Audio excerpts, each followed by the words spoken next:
Hello दोस्तों। तो आज हम एक्सप्लेन करने वाले हैं व्हेन द स्टार गॉसिप के एपिसोड 13 को। अगर आपने पिछले एपिसोड नहीं देखे तो उसका लिंक आपको डिस्क्रिप्शन में मिल जाएगा।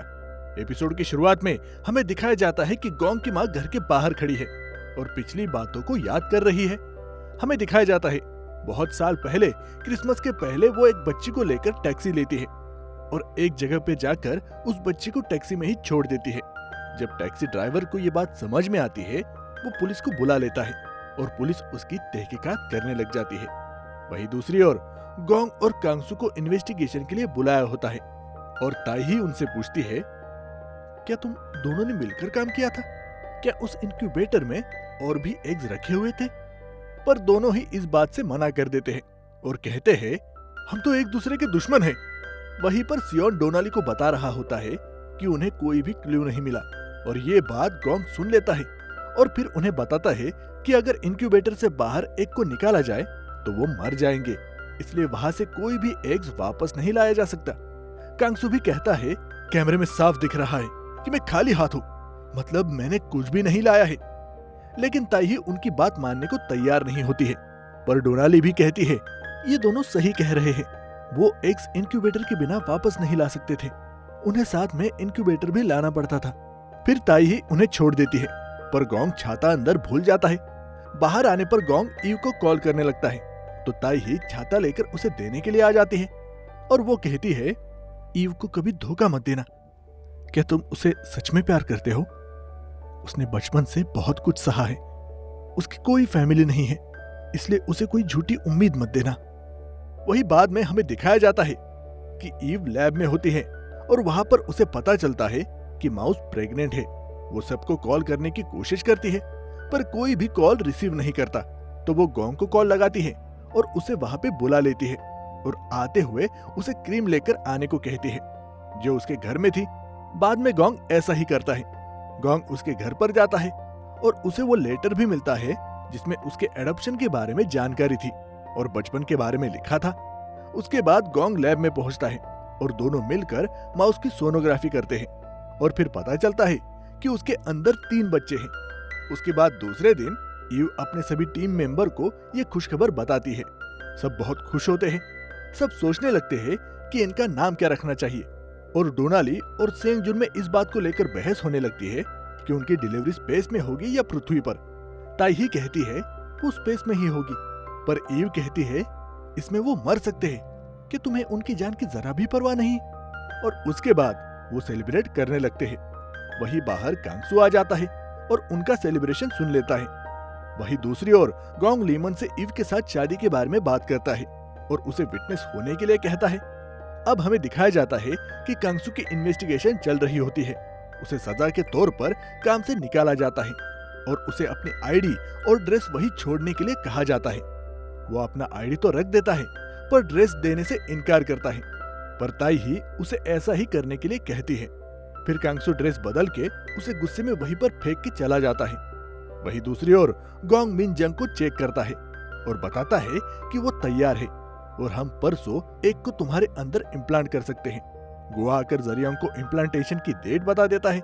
गोएंगू वहीं पर होती है और जरियोंग से कहती है, जब इम्प्लांटेशन हो जाएगा तब मिनजंग और मैं यहाँ से चले जाएंगे और बच्चा पैदा होने के बाद ही वापस लौटेंगे। जरियोंग कहता है, बिल्कुल ऐसा ही करना, तुम अपना हनीमून अच्छे से मनाना, मुझे अच्छा लगेगा अगर मिनजंग के साथ उसके देखरेख के लिए गोंग भी वहां पर होगा। पर गोएंगू मना करती है और कहती है गोंग को यही रहना चाहिए और काम करना चाहिए, बहुत से ऐसे ही पेशेंट को उसकी जरूरत है। वैसे भी हमें इम्प्लांटेशन के बाद उसकी कोई जरूरत नहीं होगी और मैं भी उससे बोर हो गई हूँ।